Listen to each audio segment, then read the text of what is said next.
But obviously you had a huge fight lined up with Joseph Benavidez. I mean, still a big fight now, but let's just talk about losing that fight with Joseph. I mean, the perennial #1 contender. Were you disappointed to have that fight fall apart? Huge disappointment. And I woke up that day sort of expecting it. I was like, everything's going really well, camp's going really well. And I reached for my phone when I woke up, and I saw the news, and I was like, put my phone back down. I was like, in Family Guy where Peter goes like, that's what I was doing. I was like, oh. But, I was lost for a day or two, but, got back onto it.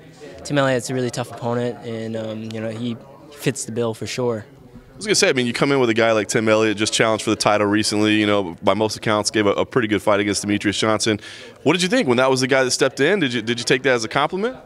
Oh, absolutely. And, I really wanted a challenge this time, and Joseph Benavidez definitely was there, obviously. And, Tim Elliott, he's not that far behind.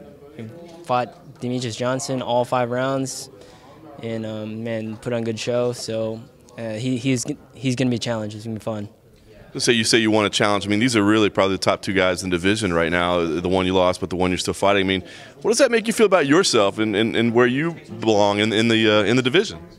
Yeah, it feels good. I mean, to be able to fight guys like these guys, it makes me feel like I belong in the division. And I've been doing it for a long time, 10 years, and seeing Joseph Benavidez, watching him on TV, and then getting a chance to fight him. Now Tim Elliott, it's really exciting. This is where I've ever dreamed to be. So this is it. I'm living it. Nice. Kind of a home game of sorts for you as the transplant American. He's got to make the long journey down. Do you think that factors in? I mean, when you're getting ready for a fight, do you think about, hey, we know he's probably going to have some trouble with the weight cut. He's probably going to have a little fatigue. Do you think about that at all?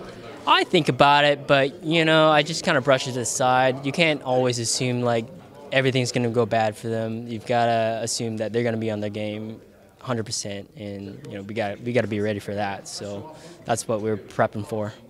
I know you had the setback recently, but it is an interesting time at flyweight, right? I mean, with all the discussion that's going on with who deserves the fight for the title, who doesn't, what's going on. I mean, do you let yourself play in your head a little bit about what this win could do for you, and maybe, you could throw your name in that discussion? Yeah, absolutely. It's something I do think about. I try not to think about it that much. I really want to focus on just this fight for now, but it's hard not to. Everyone's talking. There's so much I've never seen so much banter in the MMA community about the flyweights up until now, and I think with everything going around, like I got to hand it to DJ for stepping up and saying something. When you say that, I mean, do you think it's the right call for him to say? Because I mean, personally, I think DJ and TJ Dillashaw is a fun fight. I think I'd like to sign up for it. But you respect him for saying no. It's got to be a real flyweight. Yeah, I mean, TJ hasn't fought at flyweight before. I don't think he deserves that shot. But then again, like, who deserves what nowadays? It's really hard to tell. I would love to see that fight. I think everyone would love to see that fight. But you know what? I don't think DJ was too far out of line for that one.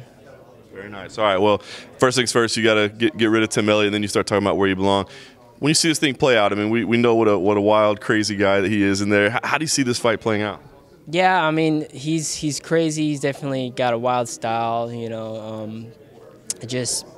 for me, it's just being able to keep my cool and dance around the craziness and really hunker down and do my thing.